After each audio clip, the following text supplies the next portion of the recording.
reactivó la oferta de préstamos hipotecarios SUBA, una noticia que ya sabíamos desde la semana pasada cuando el banco hipotecario dio la primicia con el lanzamiento de estos nuevos préstamos, a la cual después se le sumó el Banco Ciudad. La gran pregunta que hay hoy en día es, ¿conviene sacar un préstamo hipotecario en un régimen de alta inflación como el que aún continúa la Argentina? No, la verdad que es una muy buena noticia, es un punto de inicio o de reinicio del crédito hipotecario. El crédito hipotecario es favorable, obviamente, porque crea mercado. Antes de ayer se presentó la primera línea, ayer el segundo banco ya se sumó, mejorando incluso la tasa de la del primer banco.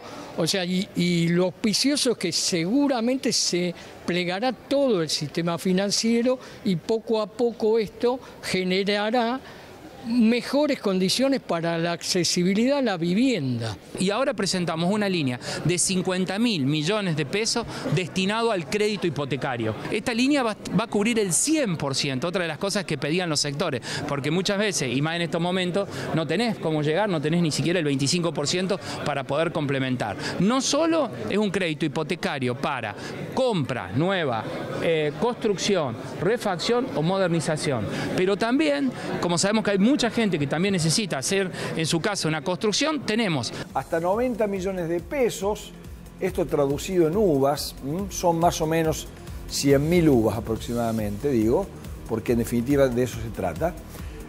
Sirve para comprar vivienda, puede ser nueva o usada, no importa, ahí no importa el año, puede ser la vivienda de 30 años atrás, mientras esté bien, se puede. Construcción, ampliación, siempre de vivienda única. Primero, si conviene o no conviene, eso es difícil de responder. Primero, porque tiene que ver con la situación personal de cada familia, los ingresos y demás. Y segundo, porque uno no puede saber cómo va a evolucionar las variables económicas durante los próximos 20 o 30 años, de acuerdo al plazo de crédito que uno tome. Estos créditos son para momentos de ascenso, no para un momento de ahora donde estás inseguro de tu trabajo. Sí. Porque la verdad que uno de los problemas que tenés no es solo 80% dice que no llega a fin de mes, pero no solo eso, sino que estás inseguro en el trabajo. Claro. Porque las empresas no venden, porque hay una situación de mucha inestabilidad. Tienen que pasar dos cuestiones, o sea, no solamente la inflación desacelerarse, si vos tenés un pico inflacionario, y la verdad es que se complica tener un crédito UAP. Por eso digo, no solamente la inflación tiene que tender a estabilizarse, sino que además uno como trabajador tiene que ganarle a la inflación. No solamente sirve que la inflación baje. Que la inflación baje no quiere decir que tu poder adquisitivo, digamos, supere necesariamente la inflación. Tiene que superar, al menos igualarla o superarla.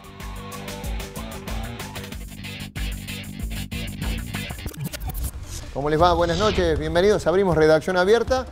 Una intro recién en la apertura como para repasar las noticias de los últimos días. ¿Por qué? Porque hablamos o vamos a tratar de hablar un tema largo, complicado, que tiene varias aristas. El acceso a la vivienda propia es una realidad, no está muy lejano. Bueno, según datos del Foro de Análisis de la Construcción de diciembre del año pasado, solo en nuestra provincia 240.000 hogares estarían con déficit habitacional. Eso quiere decir 240.000 familias que no están accediendo a la vivienda.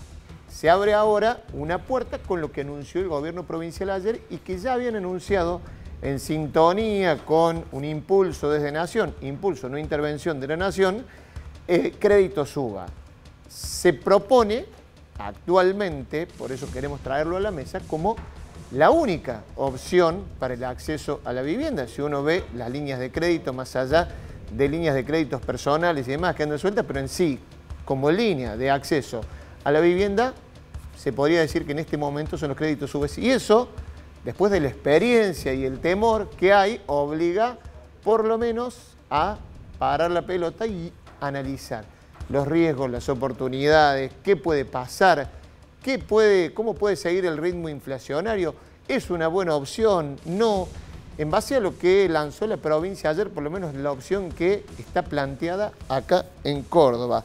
Por eso dijimos, bueno, invitamos a una variada un variado panel como para que nos hagan desde sus perspectivas un análisis de esto. Está Maximiliano Vitar, ha venido varias veces por aquí, es de Inquilinos Córdoba, María Julia Irazoqui es abogada, referente del colectivo Hipotecado Suba, y Alejandro Adroa, que es presidente del Colegio de Profesionales Inmobiliarios de Córdoba. ¿Cómo les va? Buenas noches. Buenas noches, ¿cómo Gracias estás? por estar por aquí. Muchas gracias por la invitación. Empiezo por lo más reciente. Alejandro, estuviste ayer en el lanzamiento de los Correcto. créditos. Sí. Invitado por la provincia. Bueno, un análisis general desde tu perspectiva. Bueno, haciendo referencia a lo que decís del déficit habitacional que tenemos en la provincia, que es el mismo número que tenemos relevado nosotros, evidentemente se necesitaban los créditos hipotecarios porque la única forma de poder acceder a un inmueble es a través de crédito hipotecario. Lo que venimos planteando desde el sector era que ante el contexto que estamos atravesando, donde luego de una pandemia y una recesión donde los valores de los inmuebles están a valores de oportunidad, el hecho de tener créditos hipotecarios hoy permite a algunas personas acceder a poder comprar su propio inmueble. Un poco lo que veníamos hablando justamente es eso, y que hoy lo he dicho en varios medios, obviamente que no es para todo el sector, es para quienes hoy tienen un sobrante o tienen un excedente y que pueden acceder a poder pagar una cuota para poder acceder a una vivienda propia. Bueno, en eso, dijo la provincia, se van a destinar 15.000 millones de pesos, o sea, si uno saca más o menos la cuenta, que prestarían en cada uno de los casos 90 millones de pesos, podrían acceder, si se sacan los montos máximos, unos 300, 400 créditos aproximadamente, es el cálculo. Después habrá que ver si la provincia renueva los fondos para esto, pero lanzó, digamos, 15.000 millones de pesos para créditos para compra y 35.000 para construcción. Y decíamos en la intro, porque lo vieron recién en el repaso también, están evaluando, por ejemplo, en Ciudad Autónoma de Buenos Aires, en Provincia de Buenos Aires, lo que lanzó el Banco Ciudad, el Banco Hipotecario a nivel nacional. ¿Hay miedo todavía de los créditos Suba? Julia Irazoqui, a ver, vos venís trabajando en el tema. ¿Cómo analizás estas opciones que empiezan a aparecer ahora? Primero que no son nuevas opciones. Esto sigue siendo... Estas opciones que empiezan a aparecer, no dije que fueran nuevas. Son Lo que pasa es que, bueno, en varios medios periodísticos se sigue lanzando esto como nuevos créditos hipotecarios, cuando en realidad no son nuevos créditos hipotecarios, es exactamente la misma ley que se creó en el año 2016, que se dieron durante el 2016 hasta el 2019, créditos hipotecarios UBA, exactamente la misma metodología. Obviamente se le entrega al deudor hipotecario una suma de dinero, que esa suma automáticamente se le aplica una actualización por SER, que el SER es un coeficiente altamente inflacionario, o sea que tu deuda va a ir atada a la inflación que tenga diariamente el país. Claro, no es que, digamos, mensualmente hace una diario. estimación. A ver, para explicarlo, a ver si alguien está mirando, que vos decís es lo mismo que... Exactamente lo mismo. Digamos, tienen en su contrato las personas que ya sacaron crédito Suba. Tasa, por lo menos los de Bancor estoy hablando, 4,9% más UVA, similar a lo que se ofreció en Timo de Maqui. ¿Qué quiere decir ese 4,9 más UVA? Eso significa que si vos sacaste un capital de 1 millón de pesos, eso automáticamente el día siguiente empieza a actualizarse por un índice de inflación. Matemática pura. Y a ese capital se le agrega un interés, que es el interés compensatorio, que es el interés que percibe durante los primeros años de vida de este crédito los bancos. Pero la actualización es absolutamente una actualización pegada a la inflación. Por eso un poco afuera de esta casa estuvimos hablando con el invitado, que concuerdo, por lo menos en ese punto, que este crédito no es para la clase media trabajadora. En primer lugar, porque los salarios no van atados a la inflación. Ese es el problema grave o gravísimo que estamos padeciendo, por lo menos en este colectivo de hipotecados, todas las personas que han sacado estos créditos, que hoy se encuentran con una relación cuota-ingreso por encima del 60% de su sueldo. Ahí vuelvo a eso, pero justamente, mucha clase trabajadora alquila, Maxi. Exactamente. Y dice, bueno, el alquiler me subió y mucho, por lo menos, desde que está vigente el decreto de necesidad y urgencia, cambiaron las reglas de juego en la práctica. Y por otro lado dice, ¿me meto en este crédito o no me meto? ¿Cuál es la opción? Bueno, la realidad es que un poco el panorama, como lo planteó recién la colega, la realidad es que ante todo ahora empieza a haber como una cierta competencia en lo que son entre los bancos para mejorar las condiciones, pero el primero que fue como el boom fue el banco hipotecario, donde planteaba incluso una tasa muy superior a la que hoy ofrece el Bancor, porque era un 8%, pero a su vez también que vos necesitabas un ahorro previo, casi $15.000 tenías que tener.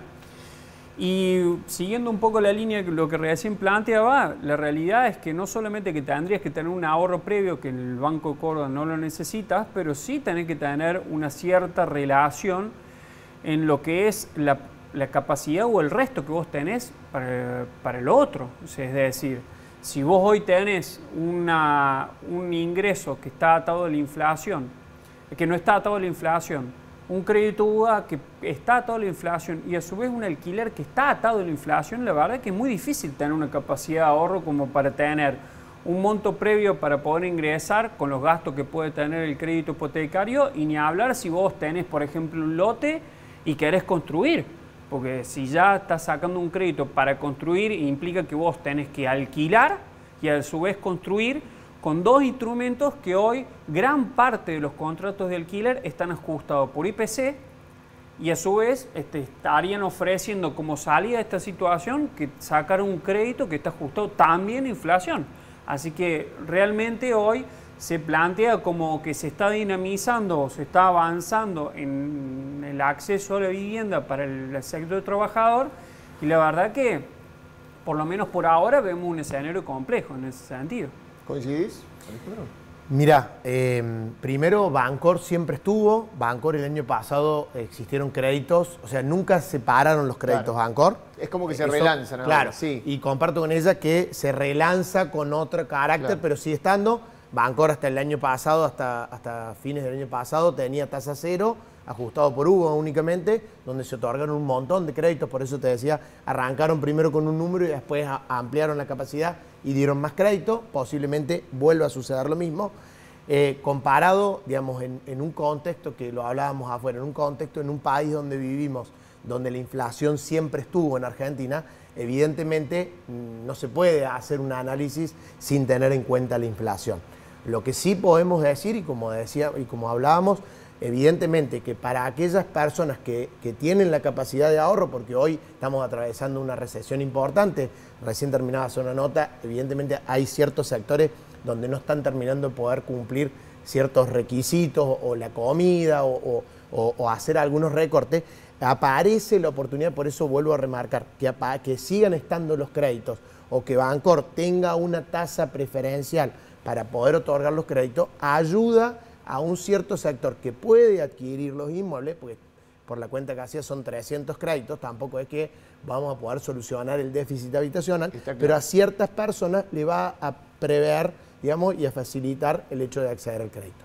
Con respecto a lo de la vivienda, claramente hemos cambiado rotundamente lo que pasaba hasta el decreto de necesidad de urgencia, y del decreto de necesidad a la fecha ha cambiado. Era lo que veníamos planteando desde los corredores inmobiliarios, el hecho de que si se derogaba la ley se iba a aumentar la cantidad de oferta de inmuebles que iba a haber en el mercado. Hoy los estamos viendo a eso. Espérate que, digamos, ahí nos metemos en otro debate que me gustaría tocarlo, digamos, pero vamos por parte, porque está bueno, sobre todo teniendo representantes de todas las partes, me parece que está bueno. La sumo también en comunicación por Zoom a Victoria Postiguillo, es directora de la Sala de Derecho del Consumidor del Colegio de Abogados de Córdoba. Victoria, ¿cómo te va? Buenas noches. Gracias por sumarte a Redacción Abierta. ¿Cómo estás? Victoria, venimos hablando de este tema del acceso a la vivienda propia, el sueño de la casa propia en base al lanzamiento de los créditos UVA, relanzamiento de créditos UVA que, bueno, empiezan por lo menos a generar algunas dudas, consultas con respecto a, bueno, ¿conviene, no conviene? ¿Cuál es tu visión de esto, desde el lugar que ocupas en el Colegio de Abogados? Bueno, como abogada dedicada al derecho del consumidor, hay que decir que tanto Argentina como el resto del mundo tiene un problema real de acceso a la vivienda, por lo que desde ya celebramos que después de 5 años vuelvan los créditos hipotecarios UVA, que es una opción de acceso a la vivienda para los consumidores. ¿Qué es el UVA? Es una unidad de medida que se actualiza por inflación. En los últimos meses la inflación se ha mantenido, hay que decirlo, y hay un contexto económico del país que nunca es bueno y ya todos conocemos, pero dentro de este contexto hay un factor positivo y es para destacar, y es que las propiedades han disminuido su valor en relación a los créditos UVA del 2017 y 2018. Es decir, que esta vez, desde el lado del consumidor, me voy a estar obligando a un valor menor, porque antes las propiedades tenían, obviamente, un valor más elevado por el metro cuadrado. El año pasado, incluso, entiendo, han alcanzado su piso mínimo y recién ahora están volviendo a subir. Ahora, Victoria, el tema de las cuotas siempre fue la piedra en el zapato de los créditos UVA. Digo, hay mucha gente con complicaciones para el pago, la actualización por ser trae más de una complicación que actualiza, sí, como el valor de mercado de una vivienda, pero la verdad que en relación al salario se hace complicado, ¿no?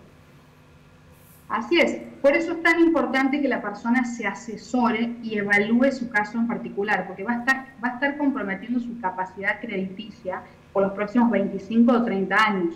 Entonces, hay que analizar su caso en particular. El mejor consejo que puedo dar es busquen una abogada, un abogado que entienda derecho del consumidor, asociaciones de consumidores, para que lo puedan asesorar, analicen cuáles son los riesgos, porque en este país la economía no es estable. Entonces, si su salario sigue la inflación, es un escenario positivo a la hora de suscribir un contrato prendario e hipotecario, en este caso, crédito UVA.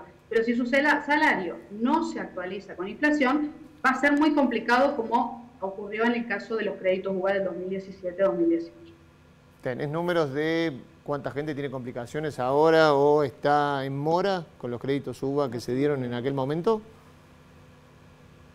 Sí, estaban hablando menos de un 2% de todas las personas que en ese momento suscribieron los créditos hipotecarios UVA 2017-2018.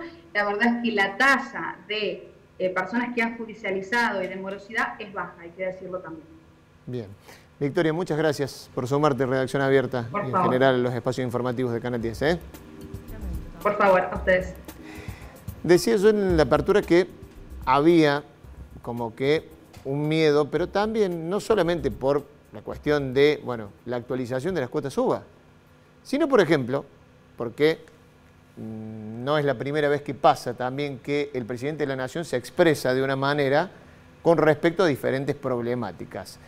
Hace algún tiempo los diferentes medios cubríamos protestas porque eran los deudores de créditos hablando sobre lo que había dicho o la acción que iban a tomar desde el Estado. Ya habían dicho Javier Milei que cuando asumiera la presidencia el Estado, bueno, iba a retirarse de ese tipo de obligaciones. Y en este caso, hablando sobre los créditos UVA, dijo a los deudores de créditos UVA hay que decirles que nadie les puso una pistola en la cabeza. Recordemos aquel momento y la cobertura de protestas que hacían absolutamente a lo largo y a lo ancho del país todos los canales de televisión. Cuando dijo el presidente electo, nadie les puso un revólver en la cabeza, la imagen es muy fuerte porque estamos hablando de más de 100.000 familias y en su momento no había otra opción de crédito. Yo había comenzado mi crédito con Nación Casa Propia o Tu Casa, que tenía 3 años de una tasa fija y después era variable con tope de CBS, y en el medio de la operatoria me cambiaron a UVA y era UVA o nada. Entonces me parece que el presidente electo no sabe bien cómo funcionó este sistema, solo está en contra porque no es un presidente que quiera que el Estado intervenga en defensa de las familias que venimos peleando hace tantos años contra el sistema financiero. ¿Qué le diría? Que nos reciba, que nos escuche, que nosotros no queremos que el Estado intervenga poniendo plata, pero sí que intervenga defendiendo a las familias, que somos los más perjudicados en este sistema, porque el Estado hizo publicidad engañosa con nosotros. Hay un video del Banco Central donde decía que la cuota nunca se iba a disparar, que nunca iba a superar el 25% de tus ingresos. Todo eso fue mentira.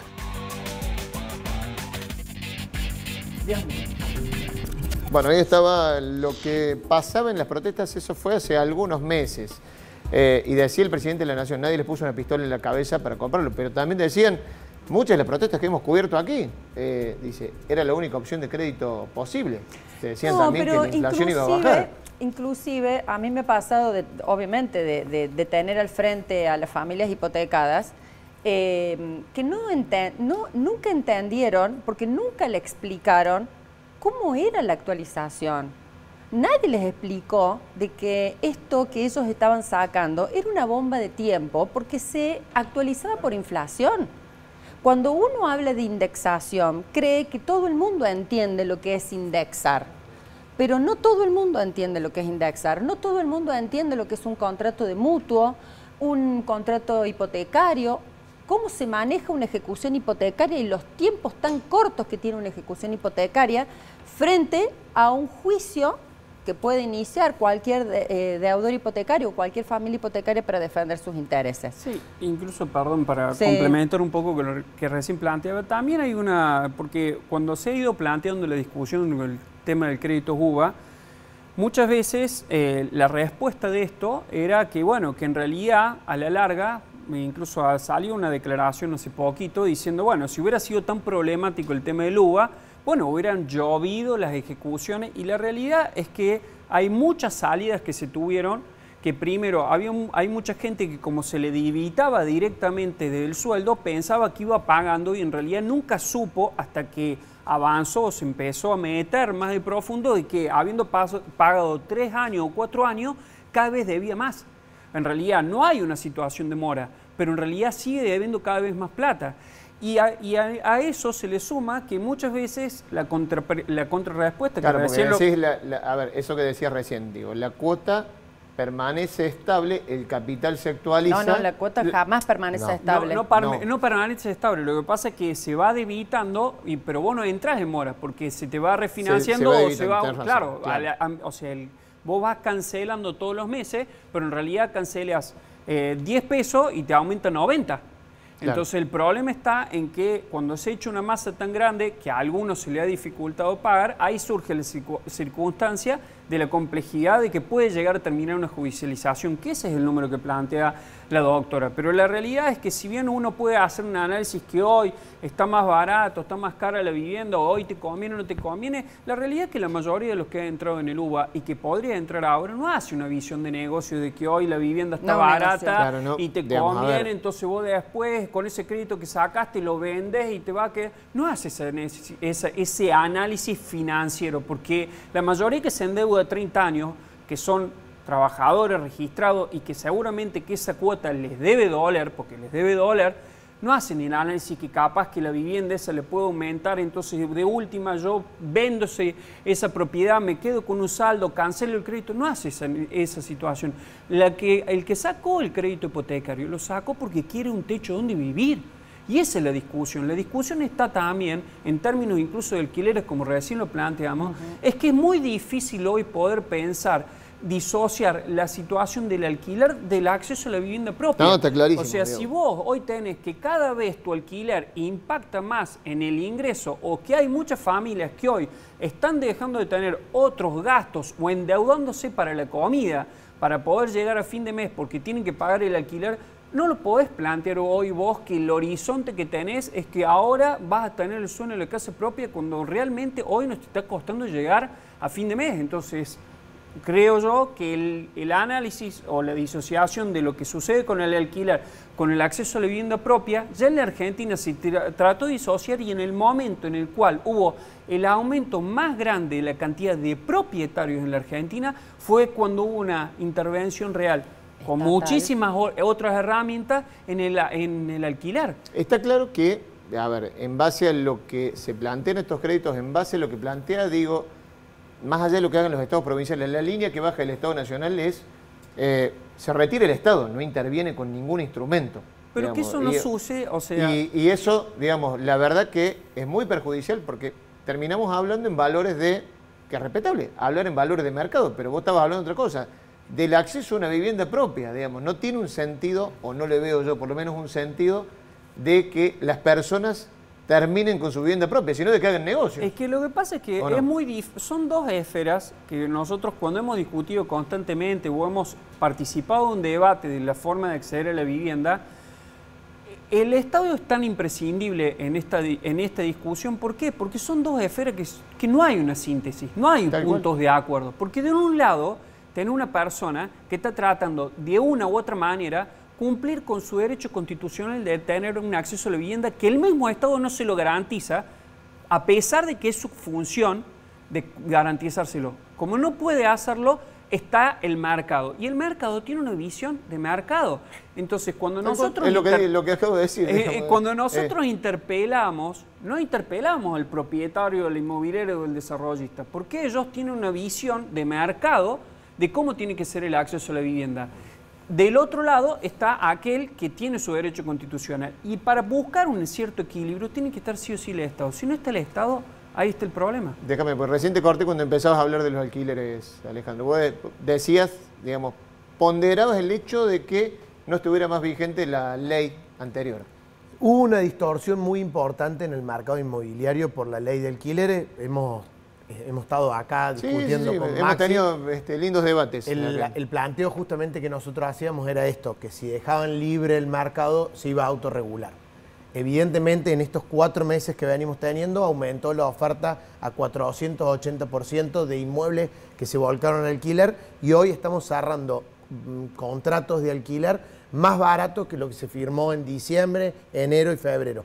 Esto lo que vemos ahora... que hay que decirlo también, ¿no? Meses en donde la inflación se descocó, también, ¿no? Sí, no sé si lo que barato. pasa es que no sé si más barato tampoco. O sea, porque nosotros tenemos un centro de estadística, por eso, nosotros tenemos un centro de estadística, tenemos un economista que nos da los datos y lo que vemos en el mercado es eso. O sea, en noviembre vos buscabas departamentos en alquiler en cualquier portal, era 0. Claro. Hoy buscabas departamentos en alquiler, encontrás 800, 900 únicamente en Nueva Córdoba.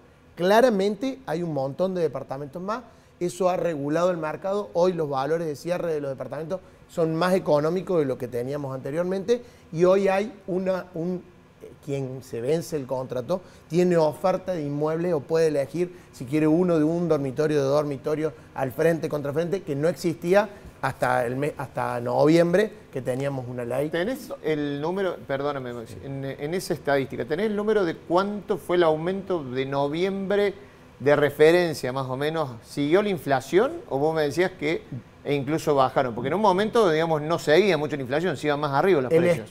El stock, bueno, lo que pasa es que hubo una distorsión en el mercado inmobiliario por el hecho de que se hacían contratos de 3 años con actualizaciones una vez al año en un contexto inflacionario, donde ahora tenemos en mayo la actualización del índice del ICL es del 220% en un contexto inflacionario donde tuvimos casi del 300%. ¿Qué es lo que pasó? Si uno tiene que analizar que durante un año esa misma persona pagó en un contrato de alquiler el mismo valor con una inflación de casi el 300%. Eso, a partir de la derogación de la ley, se autorreguló. Están los contratos, se regularizaron los contratos, hoy hay oferta de inmuebles y esto te quería decir, en el 2021 teníamos 100% de stock de inmuebles, llegamos en noviembre a un 60%, un retiro del 40% de los propietarios que habían retirado su inmueble lo habían puesto a la venta, a partir de la derogación del decreto de necesidad de urgencia. En adelante ha subido un 16%, o sea, estamos en un 76% de stock de que habíamos bajado al 60%. Esto claramente muestra que el mercado se viene autorregulando y que los precios de los contratos que se vienen firmando son menores a los que se firmaron a pesar de la inflación que subió. Convengamos una cosa también, ¿no? Que hay que explicarla. No coincidimos. No está vigente en realidad la ley porque el decreto 70-2023, el mega decreto del año pasado, la anula. Ese decreto ya tiene el rechazo de una de las cámaras. Están senadores. Se tiene que tratar en la otra cámara. En caso de que lo rechace la otra cámara, habrá que ver cómo volvemos a la situación anterior. Yo creo que es necesario destacar y siempre hacer hincapié en 2 cuestiones. No solamente que este decreto derogó la ley de alquileres, sino que a su vez modificó artículos del Código Civil. Y en esta situación creo que es necesario destacar que nosotros hemos visto contratos, porque hoy hablamos de la oferta.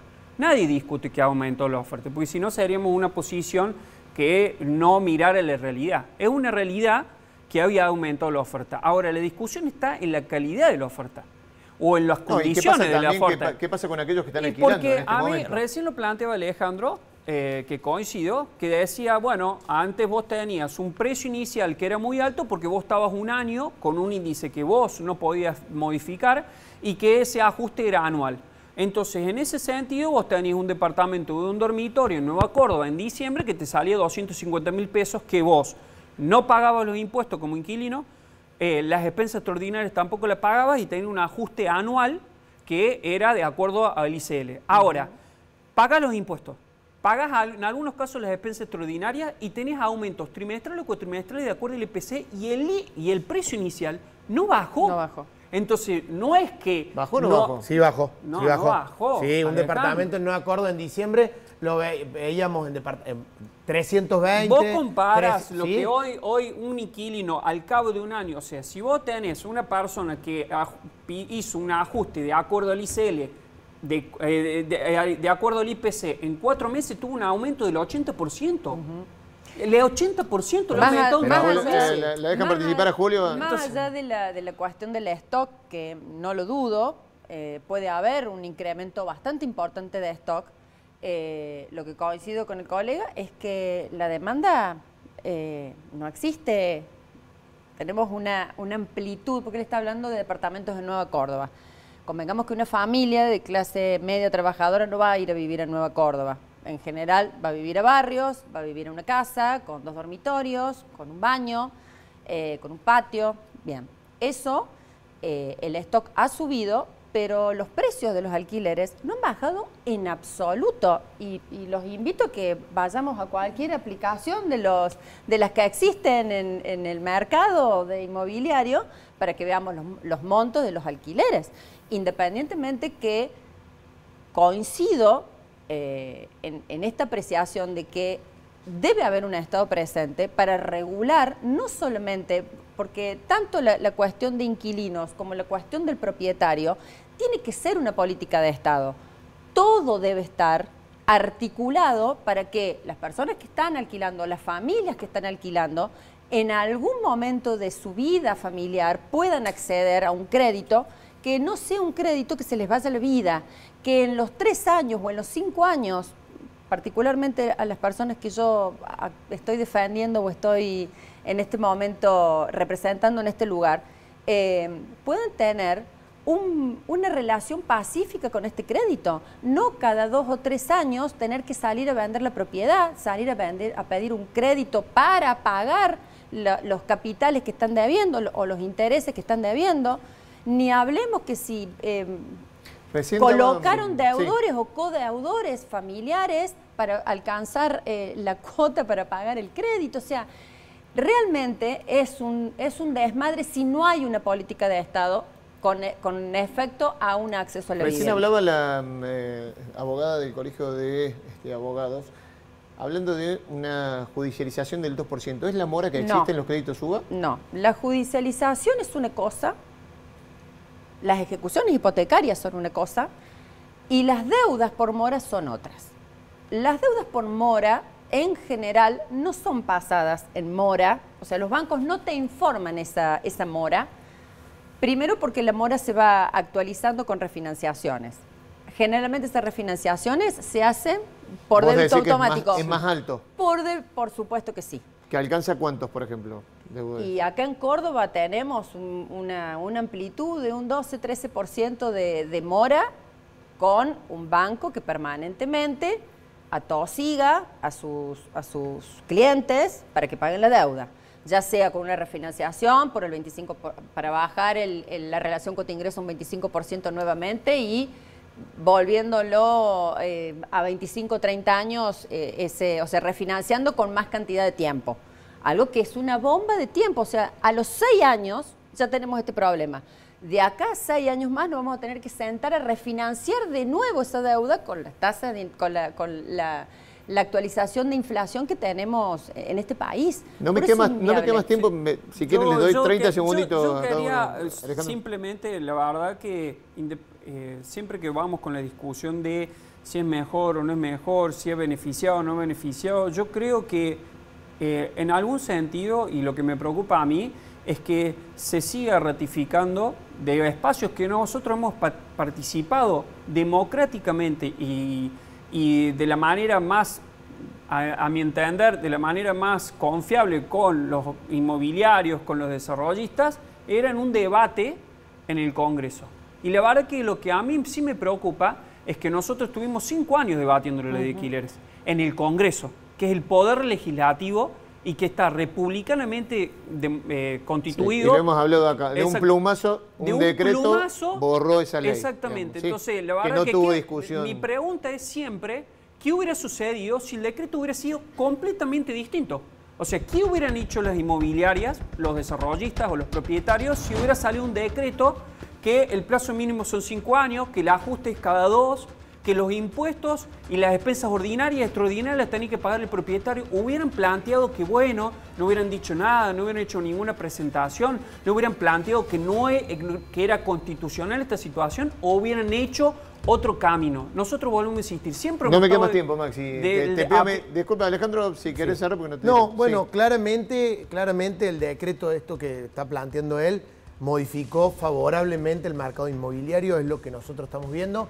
Después, si el Estado está presente o no está presente, que es un poco lo que plantea Maxi, creo que... Pero sí es cierto, Alejandro, que es un decreto que borra una ley, digamos, de un plumazo también, ¿no? Una ley que complicó durante 3 años y medio. Muchas leyes, no solamente la de alquileres. Yo estuve en diputados, estuvimos con Maxi, estuve en senadores y evidentemente el mercado lo complicó. Hoy el mercado está funcionando correctamente. Después podemos sentarnos a analizar un montón de otros detalles, si es lo que corresponde al Estado o no, pero el mercado, en un lugar donde estoy diciendo que cayó el 40%, donde no había que alquilar, que nos llamaban desesperada a la gente para poder alquilar, hoy se encuentra que alquilar, cómo alquilar, y obviamente que el mercado lo regula. Si pones un precio que no lo vale, no lo podés alquilar y lo tenés al departamento cerrado. Hay una persona que está saliendo a trabajar en una familia solamente para pagar el alquiler. De las dos, una está saliendo solamente para pagar el alquiler. No sé si es bueno o malo para el mercado. La realidad es que hoy cada vez los inquilinos están necesitando cada vez más plata o salir a trabajar más para poder tener un techo. Y me parece que eso no puede ser la solución, por lo menos para la gente que hoy no tiene un techo propio. Les agradezco a los tres. Muchas gracias por el debate respetuoso y planteando de alguna manera todas las posiciones. Nos vamos a la primera pausa en Redacción Abierta y en el próximo bloque hablamos de juicios de lesa humanidad, porque la semana pasada tuvimos un fallo importante, 14º juicio de lesa humanidad. ¿Con quién? Con nuestro periodista, con el periodista que ha cubierto todos, absolutamente todos los juicios que se han realizado en Córdoba.